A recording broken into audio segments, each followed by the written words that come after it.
Hi అండి, ఈరోజు ఉజ్వల్ జ్యోతి kitchen లోని నిమ్మకాయ నిలవ పచ్చడి చాలా టేస్టీగా ఈజీగా పెట్టుకోవచ్చు. ఒక సంవత్సరం పాటు నిలవ ఉంటది పచ్చడి.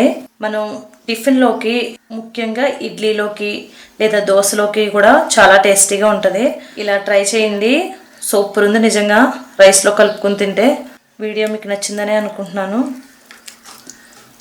ఉజ్వల్ జ్యోతి కిచెన్లోని ఆల్రెడీ నిలవ పచ్చళ్ళు ఉన్నాయండి, ఒకసారి వెళ్ళి ట్రై చేయండి. ఇప్పుడు ఒక గాజు సీసాలోకి తీసేసుకోవాలి ఈ పచ్చడి మొత్తం. ఆయిల్లో తాలింపు పెట్టాం కాబట్టి ఆయిల్లో కొంచెం వేడిగా ఉంటుంది. ఆయిల్ చల్లారాక అప్పుడు ఒక గాజు సీసాలోకి తీసుకోండి. వేడి దాని మీద తీసి మూత పెట్టొద్దు, ఇది గుర్తుపెట్టుకోండి. ఇక్కడ నిమ్మకాయ నిలవ పచ్చడి కోసం ఇక్కడ నిమ్మకాయల్ని కడుక్కొని ఒక క్లాత్ తోటి తుడుచుకొని ఒక గంట అలా ఆరనిచ్చేయాలి నిమ్మకాయలు. ఇప్పుడు వీటిలో నుంచి పండిని మాత్రమే తీసుకుందాం, పచ్చివి రసానికి వాడదాం. పచ్చడి కోసం 13 కాయలు నిమ్మకాయలు తీసుకున్నాను నేను. మచ్చలు కొంచెం లేకుండా చూసుకోండి. నీట్గా ఇక్కడ కడిగేసుకుని ఒక గంట ఆరబెట్టేసాను. ఒక క్లాత్ పెట్టి తుడిచేసాను కూడా. ఇక్కడ రసం కోసం 11 నిమ్మకాయల్ని పక్కన పెట్టాను నేను. ఈ కాయల్ని రసం తీసుకుందాం. ఒక నిమ్మకాయని తీసుకుని దాన్ని సెంటర్ కట్ చేసుకోవాలి. ఇప్పుడు దీన్ని అడ్డంగా కట్ చేసుకోవాలి. మళ్ళీ ఇంకోటి ఇలా కట్ చేసుకోవాలి. నిమ్మకాయ మీకు పొడవుగా కావాలంటే పొడవుగా అయినా కట్ చేసుకోవచ్చు. ఈ సైజులో కావాలంటే ఈ సైజులో కూడా కట్ చేసుకోవచ్చు. అలాగే గింజలు లేకుండా గింజలు కూడా తీసేసుకోండి. ఇందులో నుంచి గింజలు లేకుండా తీసి పక్కన పెట్టుకోవాలి. ఇవన్నీ ముక్కలుగా కట్ చేసుకోండి. ఇవి కట్ చేసుకుని సెంటర్కి రసాన్ని తీసేసుకోవాలి. మొత్తం ముక్కలన్నీ ఇలా కట్ చేసుకున్నాక గింజలు లేకుండా మొత్తం తీసేసుకోవాలి. ఇప్పుడు ఇది ఒక గిన్నెలో వేసుకోవాలి. 10 కాయలు మనకి ముక్కల కింద కట్ చేసుకున్నాం. 11 కాయలు రసాన్ని కింద కట్ చేసుకుని మొత్తం రసాన్ని గింజలు లేకుండా వడపోసేసుకోండి.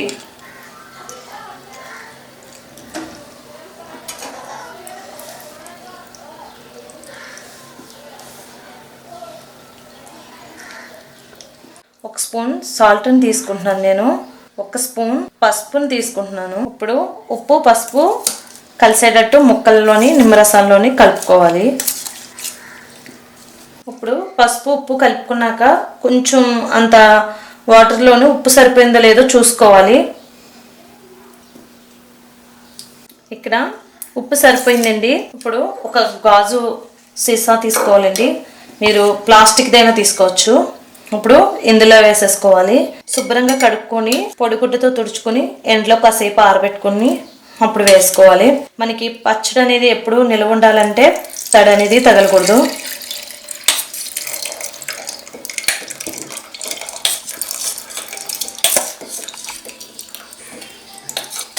వేసేసాక ఒకసారి కొంచెం నొక్కుకోవాలి. మనకి 2-3 సార్లు కలుపుకుంటూ ఉండాలి. అంటే రోజుకి ఒకసారైనా కలపాలి. ములిగేటట్టు ఒకసారి నొక్కండి.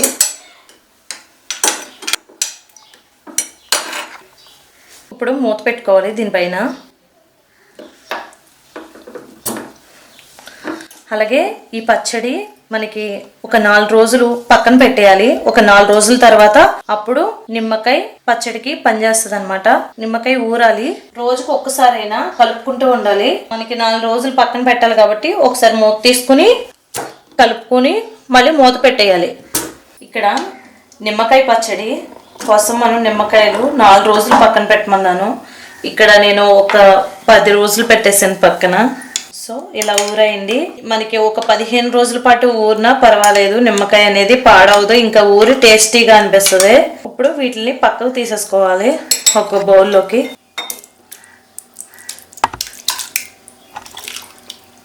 మెంతి పొడి 1 స్పూన్ వేసుకోండి. మెంతి పొడి వేయడం వల్ల టేస్ట్ బాగుంటుంది, హెల్దీ కూడా. ఆవు పిండి 1 స్పూన్, మెంతులు అయితే 2 టేబుల్ స్పూన్ల ఆవు పిండి, 1/2 టీ స్పూన్ జీలకర్ర వేయించేసి లైట్గా మిక్సీ పట్టేయాలి. కారం వచ్చేసి ఒక 6 స్పూన్లు పడుతుందండి, అంటే అరకప్పు పట్టొచ్చు. ఇక్కడ నేను ఆరేసాను. ఇప్పుడు రుచికి తగ్గట్టు సాల్ట్ తీసుకోండి. ఎక్కువ తీసుకోవద్దు, మనం నిమ్మకాయల్ని కొంచెం ఊరబెట్టుకునేటప్పుడు వేసాం కాబట్టి చూసుకుని వేసుకోండి. ఇప్పుడు ఇదంతా ఒకసారి కలిపేసుకోవాలి. ఆవు పిండి మీకు కొంచెం తగ్గినట్టు అనిపించిన, కారం మీకు తగ్గినట్టు అనిపించిన కొంచెం ఒక్కొక్క స్పూన్ చొప్పున తీసుకోవచ్చు. అలాగే సి విటమిన్ ఉంటుంది కాబట్టి నిమ్మకాయ పచ్చడి మీ డైట్లోని తీసుకున్న చాలా హెల్దీ. బాగా కలిసేటట్టు కలుపుకోవాలి. ఇలా కలిసాక మనం ఈ పచ్చడి ఉప్పు కారాలన్నీ వేసాక ఒక్కరోజు బయట పెట్టి తర్వాత అన్నంలో వేసుకుంటే చాలా బాగుంటుంది. పెరుగన్నంలోకి ఒక నిమ్మకాయ తొన వేసుకుని తిన్నారంటే పెరుగన్నం మొత్తం తినేయచ్చు, అంత బాగుంటుంది. ఇప్పుడు తాలింపు చూద్దాం. ప్యాన్ పెట్టుకోండి, అందులో ఆయిల్ వేసుకోవాలి. పచ్చళ్ళకి ఎప్పుడు కూడా వేరుశనగ లేదా పప్పు నూనె టేస్ట్ బాగుంటుంది. ఇక్కడ అరకప్పు నూనె పడుతుంది. మీకు లెక్కల్లో కావాలంటే 6 టేబుల్ స్పూన్ల ఆయిల్ అయితే పడుతుంది. 7 టేబుల్ స్పూన్ల ఆయిల్ వేసానండి, లేదా 1 కప్పు మనకి ఫుల్గా ఆయిల్ పడుతుంది. పూర్తిగా ఒక వెల్లుల్లిపాయ తీసుకుని కచ్చాపచ్చా దంచుకోవాలి. ఎల్లుల్లిపాయ ఫ్లేవర్ అయితే పచ్చడికి చాలా బాగుంటుంది. ఏ పచ్చడి చేసినా స్కిప్ చేసుకోకుండా వేసుకోండి. మెత్తగా ఏం నలకక్కర్లేదు, లైట్గా దాని మీద ప్రెషర్ పెడితే సరిపోద్ది. ఆయిల్ కాగాక వెల్లుల్లిపాయలు చితకొట్టుకున్నాయి వేసేసుకోండి ఇందులోని. అలాగే 1 స్పూన్ ఆవాలు వేసుకోండి, 1 టీ స్పూన్ మెంతులు వేసుకోండి, ఎండుమిరపకాయలు ఒక 4 తుంచుకుని వేసుకోండి, జీలకర్ర 1/2 టీ స్పూన్ వేసుకోండి. మీకు ఇష్టమైతే వేసుకోండి జీలకర్ర, లేకపోతే స్కిప్ చేసేది. ఇప్పుడు ఇదంతా ఒకసారి కలుపుకోండి. ఇంగు మాత్రం స్కిప్ చేసుకోకుండా వేసుకోండి, ఉంటే మాత్రం అసలు స్కిప్ చేయొద్దు. అలాగే ఇప్పుడు కరివేపాకు కూడా వేసేసుకోవాలి. కరివేపాకు కొంచెం ముద్రదైతే పచ్చళ్ళకి బాగుంటుంది.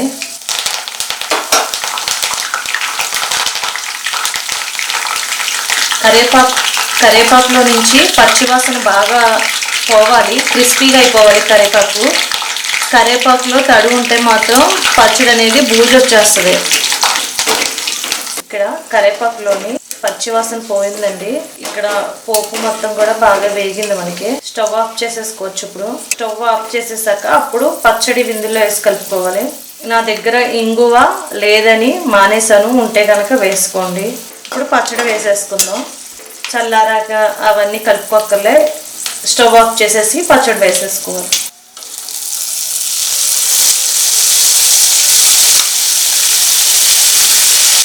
చల్లారాక కూడా కలుపుకోవచ్చండి, మీ ఇష్టం, మీ ఇష్టానికి అనుగుణంగా చేసుకోవచ్చు.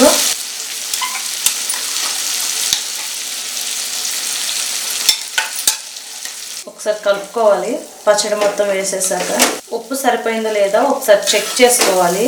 అలాగే ఇప్పుడు నేను చేసిన ఈ నిమ్మకాయ పచ్చడి 1 సంవత్సరం పాటు నిలవ ఉంటుంది. పచ్చళ్ళు చాలా బాగా చేసిన వీడియో అయితే కనుక వెళ్ళట్లేదు. దోసకాయ పచ్చడి కూడా వీడియోలోని ఉజ్వల్ జ్యోతి కిచెన్లో ఉంటుంది, అది కూడా ఒకసారి ట్రై చేయండి. మా ఛానల్లో వైరల్ అయ్యింది. ఎక్కువ మంది నచ్చిన పచ్చడి టమాటా పికిల్ నచ్చింది, టమాటా పచ్చడి. చూడాలి ఈ వీడియో కూడా ఎంతకు వెళ్తుందని. ఇప్పుడు ఒక గాజు సీసాలో తీసుకుని ఇది స్టోర్ చేసుకోవచ్చు. అలాగే మనకి ముద్దపప్పులో కానీ ముఖ్యంగా పెరుగన్నంలోకి అయితే సూపర్ ఉంటుందండి టేస్ట్. ఎప్పుడైనా జ్వరం వచ్చినప్పుడు, నోరు బాగోలేనప్పుడు కూడా తినొచ్చు, బాగుంటుంది.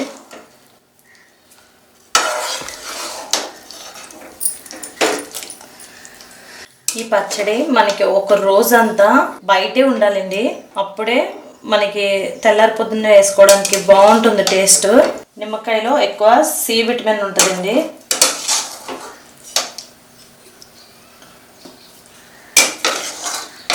వీడియో మీకు నచ్చిందా? నచ్చితే కనుక లైక్ చేయండి, షేర్ చేయండి. ఆయిల్లో తాలింపు పెట్టాం కాబట్టి ఆయిల్లో కొంచెం వేడిగా ఉంటుంది. ఆయిల్ చల్లారాక అప్పుడు ఒక గాజు సీసాలోకి తీసుకోండి. వేడి దాని మీద తీసి మూత పెట్టొద్దు, ఇది గుర్తుపెట్టుకోండి.